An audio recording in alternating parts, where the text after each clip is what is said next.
Selamat pagi sahabat, saya percaya hari ini adalah hari yang sangat luar biasa. Dan saya percaya hari ini Tuhan memberkati para sahabat semuanya dengan kekuatan dan keperkasaan. Sehingga semua sahabat bisa menjalani hari-harinya menjadi hari yang sangat hebat. Di kesempatan hari ini saya mau berbagi sesuatu yang sangat penting. Dan saya percaya apa yang saya bagikan kepada para sahabat semuanya ini bisa menambahkan berkat, menambahkan kekuatan atas hidup sahabat semuanya. Matius pasal yang kelima, ayat yang pertama sampai ketiga.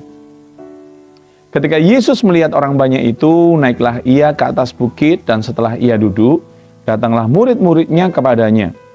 Maka Yesus pun mulai berbicara dan mengajar mereka, katanya, "Berbahagialah orang yang miskin di hadapan Allah, karena merekalah yang empunya kerajaan surga."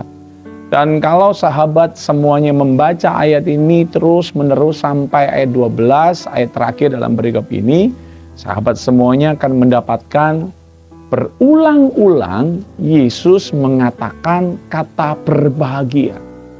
Bahkan saya mencatatnya ada 9 kali Kristus mengatakan berbahagialah, berbahagialah, berbahagialah. Dan di akhir, yakni di ayat yang ke-12, Kristus mengakhirinya dengan kalimat bersukacitalah dan berbahagialah. Wow, artinya kata kunci dari ayat atau perikop ini adalah berbahagia. Sebelum jauh saya mengajak para sahabat semuanya belajar tentang perikop ini. Saya mengajak para sahabat semuanya untuk mengetahui kelompok pendengar khotbah Kristus kali ini.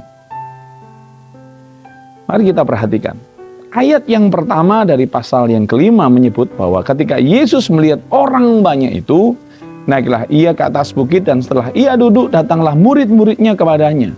Ternyata pendengar dari khotbah Kristus ini ada 2 kelompok. Yang pertama yaitu orang banyak itu, dan yang kedua adalah para murid. Penting untuk kita ketahui, untuk kita tahu siapa orang banyak itu. Matius pasal yang keempat ayat yang 24 memberi catatan demikian, sahabat. Maka tersiarlah berita tentang dia di seluruh Syria, dan dibawanyalah kepadanya semua orang yang buruk keadaannya, semua orang yang menderita berbagai penyakit dan sengsara, yang kerasukan setan, yang sakit ayan, yang lumpuh. Lalu Yesus menyembuhkan mereka. Ternyata kelompok pertama, yakni orang banyak ini adalah mereka yang sebagian besar adalah orang-orang yang buruk keadaannya. Sebagian besar mereka menderita berbagai penyakit dan sengsara. Mereka kerasukan, sakit ayan, lumpuh, dan Yesus menyembuhkan. Jadi kelompok pendengar Kristus yang pertama ini adalah orang-orang yang ada dalam kondisi tidak nyaman, tidak enak, menghadapi persoalan, menghadapi kesulitan secara personal. Mereka buruk keadaannya. Dan secara nasional kalau kita pelajari, di zaman itu bangsa Israel sedang ada dalam penjajahan kekaisaran Roma. Jadi mereka ini orang-orang yang begitu berat keadaannya. Secara personal buruk, secara nasional juga demikian. Tapi Kristus dalam pengajarannya di pasal yang kelima, berkali-kali, 9 kali Kristus mengucapkan kata apa? Berbahagia, berbahagia, berbahagia. Kristus sama sekali tidak mengakomodasi keadaan mereka yang sulit dengan berkata, bersedihlah, murunglah, putus asalah. Tidak. Kristus berkata apa? Berbahagialah, berbahagialah. Dan mungkin di kesempatan sekarang ada sahabat-sahabat yang sedang menghadapi tantangan. Entah dalam kehidupan pribadi, entah pekerjaan, entah keluarga. Sedang sedih, sedang menghadapi kesulitan. Saya percaya pada saat para sahabat mendengarkan tayangan ini, tidak kebetulan.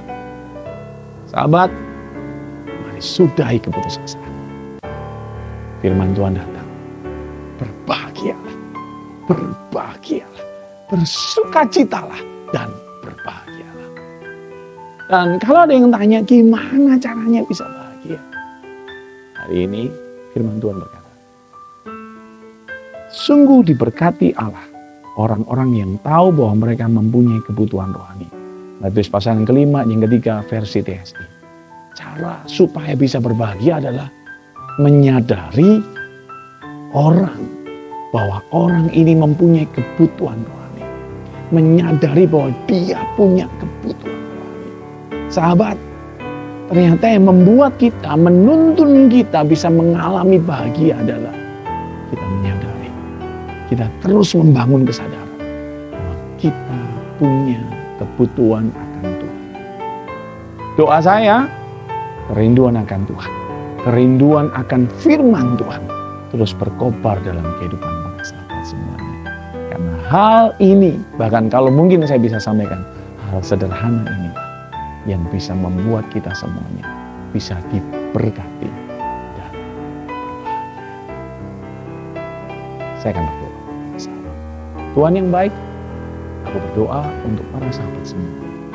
Biar kebutuhan akan Tuhan terus ada dalam hidup mereka, sehingga mereka bisa berbahagia di dalam Yesus.